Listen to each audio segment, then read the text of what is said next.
You tend to date projects because you're dating someone that needs love like you. Someone that, has trauma and unhealed wounds and maybe has gone without love. You're loving them the way that you would want to be loved. So because you feel sorry about yourself, you feel sorry about them, and you date people you feel sorry for so that you can love in the ways that you would need love. And something else that came to me today as I was thinking about this is that I feel like I loved my exes so much and I loved them so hard because I had found someone that I loved more than I loved myself. Almost it's like a way to distract me from the love that I felt I wasn't able to give myself. And so since I couldn't give it to myself, let me pour it all into this project of a man. Excuse me, can I please talk to you for a minute?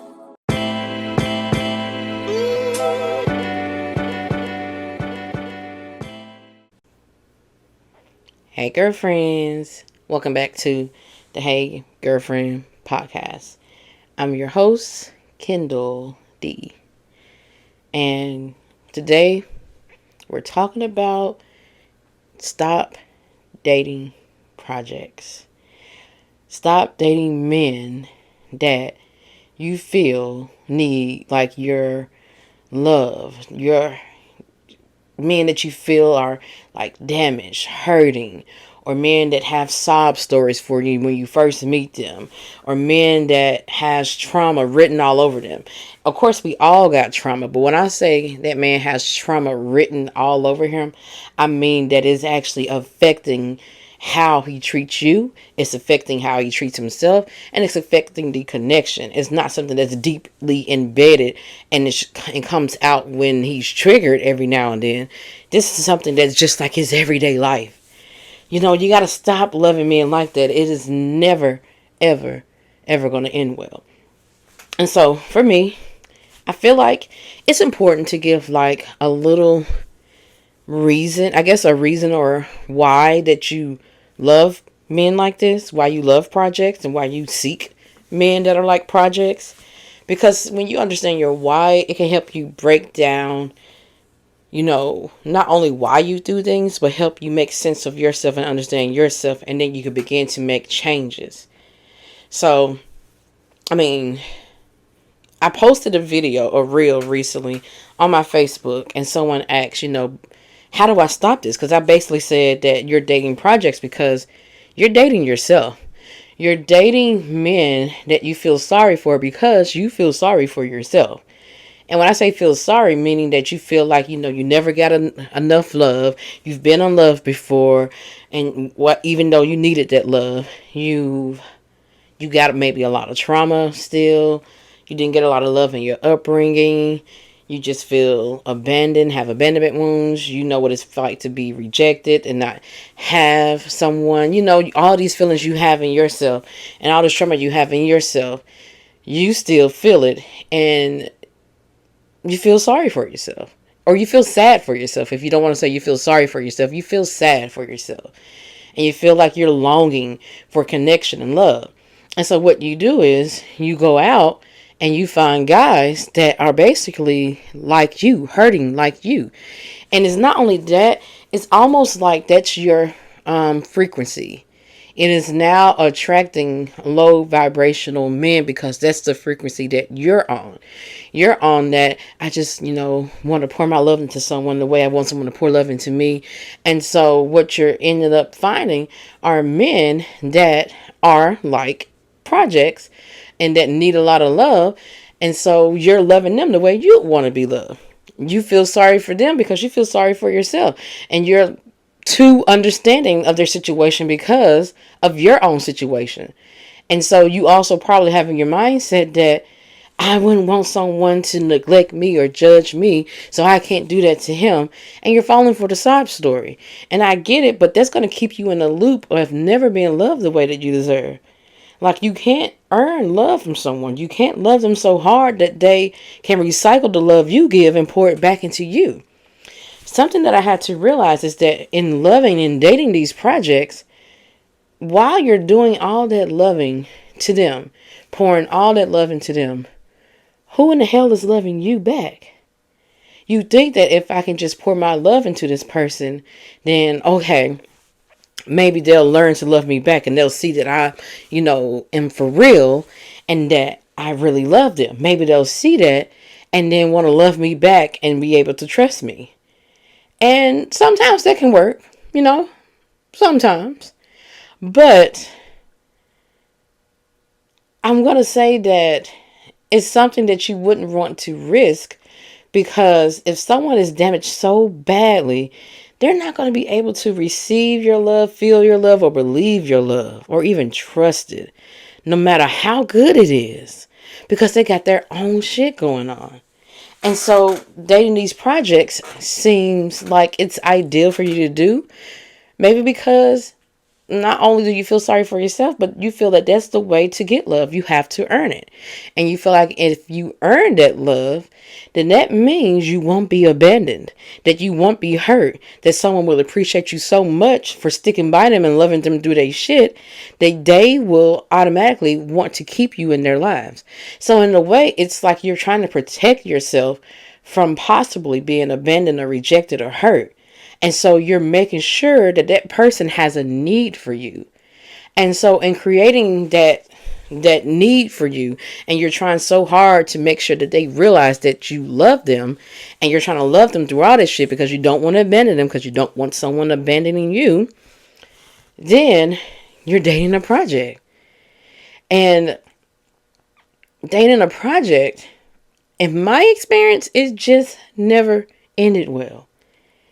It always ended, never worked out, and it was just heartbreak. Because that person that I was trying to love so hard has so much shit going on with their lives and with themselves that they just sabotage the connection and the relationship. I believe that they did truly love me, but that doesn't mean that they had the capacity to do so in the way that I needed. And so I think that sometimes what keeps us there is because we can see a glimpse of the love. We can kind of feel it. We know that if they can just get past their trauma, that, maybe they can really love me. And they can't. And I know you care so deeply and so much about that person. I grew a very deep love for my ex. And I believe that I grew this deep love for him because it was like I found someone that, how can I say this? I found someone that I loved more than myself. And what I mean by that is it felt better to love someone hard and to love someone that much and like to love them more than I love myself, because I didn't know how to love me. And I remember back in the day, I thought self-love was, liking how you look, dressing cute. I made sure I looked the part, but on the inside, I was insecure as ever. And I didn't understand what else there was to really love about me. And so with me not understanding that, I found it easier to just love a man hard and love him more than I love myself. And that right there, of course you're going to get hurt. But I really wasn't thinking about that. I just felt good loving someone so hard. It was almost like finally I'm able to, all this love I have inside, I'm able to love someone finally. Like I can love them with all of me. I can show them all of me. I can try really hard to earn their love. It's like almost like it was an urge in me. And I felt good releasing that. That's why I wasn't really scared about being hurt or really thought that someone like that could hurt me. Because it was like, I was like loving someone so hard and longing for them, And I didn't know till, of course, later on, after getting hurt twice back to back by exes, that that's not love. But in that moment, it felt like it, you know? And now that I'm looking back, I'm realizing why it felt like it and why I had this urge or this longing to just love them so hard. It's because that was love meant for me, but I didn't have anywhere to put it. Like, I didn't know how to love me. And I feel like we have self-love in us all this time. And it's in us, it's there. But we just don't know how to apply that love to ourselves. So, love, I feel like it's like an energy. It's energy. So you have all this energy in you and you're like, I got this urge to love somebody with it, but I don't know how to love myself. So let me pour it all into this project. And it felt good at the time, like loving my exes. And you want to know something crazy? Even through the hurt, all the hurt that they did to me, I still felt good loving them. I had to think about it because I wanted to make sure, I wanted to make sure that came out right, because I'm like, wait, but yeah, as twisted as that sound, especially my ex Sebastian, but majorly when I talk on these podcasts about loving someone so hard, that's what I'm talking about. If you read my book, Toxic Ex Chronicles, John, then you read it and know that I got tired of that man. I got tired of him, and I felt like I was just there because I was going through the motions, and I was just like, hey, I got to be a good girlfriend. I don't want to go outside being a bad girlfriend. That's what my thought process was at the time. I know that's twisted now. But anyway, I'm talking about Sebastian, and I loved him very hard because it was like, and it felt good to love him. I knew he needed my love, and I feel like that's why we stay in these traumatizing relationships and date these projects, because it feels good for us at that moment. And it hurts at the same time, but it also feels good to some degree. And I really believe it's because we have not learned how to use the love we have inside of us to love ourselves yet. We don't know how to apply that love to ourselves. And so we're just putting it all in these men. And we think that there's going to be a reward in the end. We think we're going to be rewarded with never being left, never been abandoned, never been hurt. Only all those things happen. And that's why the shit hurts so bad in the end. Because you thought wrong. You thought that this was going to end well. And you were doing things right. And you thought you were doing things right because that's probably how you were loved growing up. That's how you were taught love was. I feel like I loved my mom in this way first. Loved her in a way that, I just want to please her. I just want to make her happy. I just want her to love me. And I feel like the love was so conditional. I never felt like she loved me for me being born.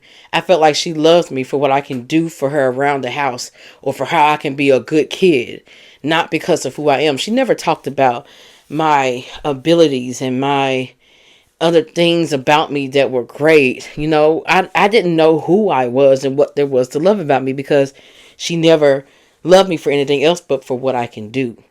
And so with me having that mindset, going out into the world trying to find love, I'm thinking, I gotta find the most damaged person, someone that can bring out me trying to earn love. I got to find someone that I can earn their love and show up for them and, have this dynamic to where I am doing the most for them and trying to love them through their shit. Because that's how I get the appreciation I have to earn. There's a hurdle I have to jump over. I can't just go in and be loved where I am, because what's that? And so, how do you get out of this? Someone asked me that recently on a video I posted about not dating projects. She asked me, and I was like, really, in short, is choosing different. And I know that sounds like, oh, that's easier said than done. No, it's not. Stop it. Say, maybe this is going to be hard to do, but I'm going to try it. And you may fail at first when you try to love someone differently or try to choose better. You may fail at first and almost get it. And then, bam, you got to try again. That's all right. That's how I did it. Like, I remember specifically after dating my two toxic exes, John and Sebastian, I started dating better men. Although they weren't good men for me, they were at least decent, and and I knew a little better. I would say that way. But I fell for, not fail. I don't want to say fail. I liked a few guys that had sob stories in the beginning of when I started talking to them. Their sob stories weren't so deep, like, oh, childhood wounds and stuff like that and traumas. It was just like past girls that I hurt them. So, I'm thinking, okay, that's a sob story, but maybe it's a yellow flag. I'm like, I don't know. But in the back of my head, I'm thinking, like, they sound too angry over this. They're not over it. But I continue to talk to them anyway because I'm like, well, maybe. That's what I mean by you'll be tested and you may fail, but try again. You're almost there. And so that was me doing something different because I knew these guys were at least a little better and I had a little more sense to know that this is a yellow flag. Maybe I didn't know right away it was a red flag, but I'm like, okay, my intuition was going. I'm like, okay, this ain't quite right, but I kept talking to them because I liked a lot of other things about them. Well, not a lot of other things. I liked some things about them that I knew. I liked our conversation and I was attracted to them. So I thought maybe that's just a yellow flag. We'll see how the conversations keep going. And they ended up rejecting me before anything ever went anywhere. And I'm glad in a sense because it's like, maybe because I wasn't all in. I wasn't down to just come see them or kick it with them at their house and sleep with them. It never got to that because I'm like, I still need to see a little more of this to see if you for real or not. To see if you over your exes that you talking so badly about or not. I like talking to you, but I'm not that crazy anymore. And so I would take it extra slow with them. I wouldn't attach. I would just like them a lot, but I wasn't attached because it wasn't secure to attach to them yet. So they eventually ended up, they would always just call it off of me or kind of like, fall off texting me not so much and just kind of like go quietly about their own way, whatever. And I knew it was because I wasn't falling for the okie doke. And so that's what I'm saying. Those were decent guys, but you got to practice a little bit. You got to do something different to break out of this mode of dating projects. You got to learn how to say no. You got to learn how to pick up those sob stories and not fall for it and not see them as a challenge. Not see them as, well, they just haven't met me yet. No. They probably have met someone like you and dogged them out too. So that's where it starts. You may not quite know how to heal from it yet, or you may not quite know all of the trauma that you have to unpack, but you can learn that slowly. That's what I did. So I just first, it's like, think of a tornado spinning. This is how I like to always say about how to change a behavior that you don't like and you want a different outcome. I use this analogy. So think of a tornado that's just spinning, and you're in the middle of it. Well, no, you're not in the middle of it. You're like around it because the middle of the tornado is the eye of the storm where you're not in the storm. You're not getting the effects of the storm. So think of yourself like on the outside of this tornado and you're going around and around in a circle, the same cycle, and you're in this storm getting fucked up, making bad decisions, falling for the same guy, falling for the projects. Let's think that this tornado is that. It's just full of all this stuff that you keep doing over and over and over again, and you're tired of it.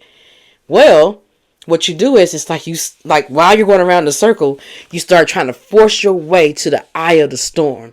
Like you start trying to force your way through the twister. And it's hard, and you're getting whipped around, but you still are forcing your way through. Like, no, I'm making a different decision. No, I'm not doing this anymore. I want something different. And so it's hard. That's the hard part about it. Like, yes, it's easier said than done. It's going to be hard because it's not what you're used to. But think about their tornado. You're fighting your way through. You're going through the storm. And when you get to the middle, the eye of the storm, That's when the awakening happens. That's when you're like, okay, the storm is all around you, but you're safe. You're in the middle. And you fought your way through because you started making different decisions and different choices. And so in the middle, it's where you get to like the healing stage, and you get to not only just the eye of the storm where it's safe, you get to a point to where you are now having a corrective emotional experience. And what that means is that you are now knowing and understanding that there is something different out there, that there is a different way to go about doing things. There is a different way to be loved and to have romantic love and to have a relationship. There is a different way, and it can work and work out better. Because for real, like, while we were loving those projects, we always wanted love. That never went away. We always wanted to be loved and to love. We always wanted that. But that don't mean we wanted the hurt that came with it. We just didn't know that there was a different way. And so you have to make a different decision and see what you get. And keep making this a different decision, a better decision. And keep putting yourself to the test until you get what you're looking for. And that's really all I did. I started making different choices. And I took the lessons I learned and I applied them. And I feel like when you take those lessons and you try to apply them and you try to do better, God is going to see if you are who you say you are. Like they say it's test. Maybe it is test. Maybe it is the universe testing you. Maybe. But I feel like you're just trying to, you got to prove that you are who you say you are. Like, you want this. You want something different. Say who you say you are. And it's okay to not get it quite right sometimes. I didn't. As I told you my story, I was almost there. You just got to keep trying. And then also, what I suggested to her to help you break out of dating projects is you got to heal how you feel about yourself. Like, I feel like I still had some insecurities when I was dating the more decent guys. I feel like I still had some insecurities within. But of course, I was making different decisions because I feel like you can be alone in your room, writing in your journal all you want. That's not going to help you do the work and the healing because what you're learning, you're not putting it to the test. You're not actually applying it. And so it's a different story when you start to apply it. And so for me, I did a little of both. I dated, took time off, regrouped, learned a lesson, got back out there. Because I never stopped wanting romantic love. Never. I just had to go about it a different way. And so I began to heal how I feel about myself really and honestly when I got in my first healthy relationship with my husband. And I want to say, I take that back a little bit. I did the final healing with him, but I feel like leading up to him, I really made peace with my solitude. And making peace with my solitude involved me really loving on my life. And I feel like loving on my life helped me to find me and to love me.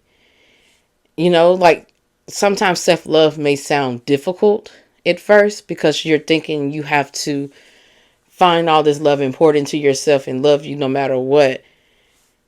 And just, suddenly just be full of love for yourself. And that it happens like that, like the snap of a finger. And it can sound difficult because you may not know what there is to love about yourself. If you struggle with self-love, that means you were taught how to hate yourself because you don't know what there is to love about yourself. That's just really in a nutshell how I look at it. And so for me, I started loving my life and creating the life that I could love and creating a life for myself. Like I said on here a few times before that, right after I broke up with Sebastian, I went on a trip with my friends.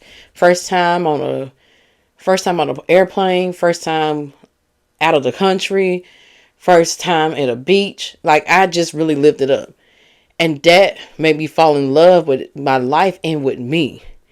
And I started becoming one with my solitude by basically creating a life for myself that I love, creating a space in my home that I love. I didn't have much money and much to my name, but I made the best of my little town home over in the hood. That's all I could afford, and my car was paid off, and I was just wanting a little extra money to do some things that I wanted to do. And so, I felt proud of my little self, of my little townhouse that I had on my own. My first time really living on my own. And I felt so happy and good about it. Like, this don't have to be your particular story, but I'm saying, like, whatever it is you kind of been wanting to do, you got to fall in love with your life and create a life that you can love. And I promise you, you'll start finding yourself in that life and finding ways to love you more. You'll start finding what there is to love about you. And then I surrounded myself with good friends, good people. Started hanging out with them and going out with them more, because when I was in those relationships, I hardly ever saw my friends because I was so cooped up with those men. And one of them, like John, y'all know John didn't want me around my friends. And so after the relationships ended, I just started hanging with people that actually loved me, and that started making me have more love for myself. I don't feel like love or self-love is like, I don't feel like it's an act. I don't feel like it's an achievement even. I feel like it's just something that just is. I feel like it's self-acceptance. I feel like in that self-acceptance, it's basically loving you for who you are, who you was, who you're gonna be. It's loving you flaws and all. It's just loving you because you're special, you're different, and you're just you. It's not trying to fix you so that you can now love yourself. It's loving you for where you are right now. It's creating a life that you love, that you can fall in love with, and creating things in life that you see yourself in. Like me creating this podcast and I've been that girl page, all of that. Creating all of the things that I've done. I see myself in them because it's my creations. And I see that I'm good at it and that I love doing it. That's self-love. Self-love is just taking care of yourself, honoring your needs, honoring yourself. I don't feel like it's just one thing or this achievement you get to and you finally can love yourself. It's all the things. And so once you look at it like that, you can find something easy to start off with first, which for me was falling in love with my life. Creating a life for myself that I can enjoy. And that helped me to become one of my solitude. Because I created, peace within and peace around me. And so those two things, doing something different and changing who you date and also healing how you feel about yourself, you won't date those projects anymore. You won't even be attracted to them anymore. You'll start looking at them as yellow flags, and you'll start looking at them as like, that's not the wavelength I'm on. You'll start looking at them like, that's not the shit I'm on right now. It's just not. And dare I say, you be turned off by it. Like those guys that I dated that had the sob stories about their exes, I didn't look at it as a challenge or like, oh, I'd be different. I never once ever felt that way. I was just like, they haven't healed.